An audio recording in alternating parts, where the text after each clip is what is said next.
je suis une personne qui met tout le temps les choses un petit peu plus grosses qu'elles le sont. Donc, je vais être stressée. C'est certain que je vais avoir probablement des petites cartes de préparer pour quoi leur dire la première rencontre avec ma troupe.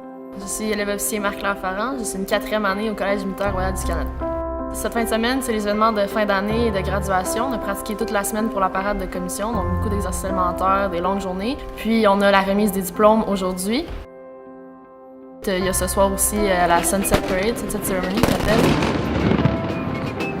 Moi, j'ai choisi les collèges militaires parce que, d'abord, mes 2 parents, c'est des anciens militaires, 2 anciens officiers. Donc, j'en avais entendu parler, j'avais grandi dans les valeurs un peu militaires, sans vraiment être baignée complètement là-dedans, étant donné que mes parents avaient déjà pris leur retraite.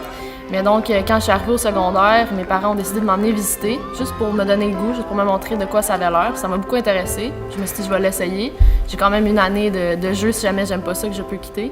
Finalement, j'ai adoré, j'ai rencontré du monde incroyable, j'ai eu beaucoup de belles expériences, donc j'ai décidé de rester. Le collège militaire, effectivement, c'est pas une université comme les autres, tout au contraire. On a une horaire beaucoup plus chargée, on a beaucoup de choses à balancer à côté de simplement l'école. Donc, comme il aime bien l'appeler ici, on a 4 piliers centraux qui est l'académique, le militaire, les sports et le bilinguisme.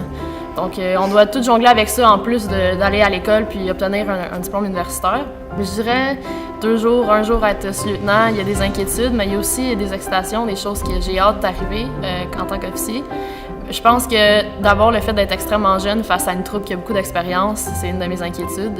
Je veux être respectée, je veux que les gens comprennent que oui, je viens de commencer, mais que je peux quand même apporter quelque chose. Puis on veut toujours pas se mettre les pieds dans les bottines et dans les lacets, c'est certain. Pour moi, la plus grande leçon que j'ai apprise dans les collèges militaires, c'est certainement celle de ne pas oublier de où on vient. Moi, je trouve ça très important d'inculquer à mes subordonnés, mais aussi à mes pairs, qu'on a commencé comme des recrues. Ça n'a pas toujours été facile, puis il faut jamais oublier ça quand on donne des tâches ou des exercices.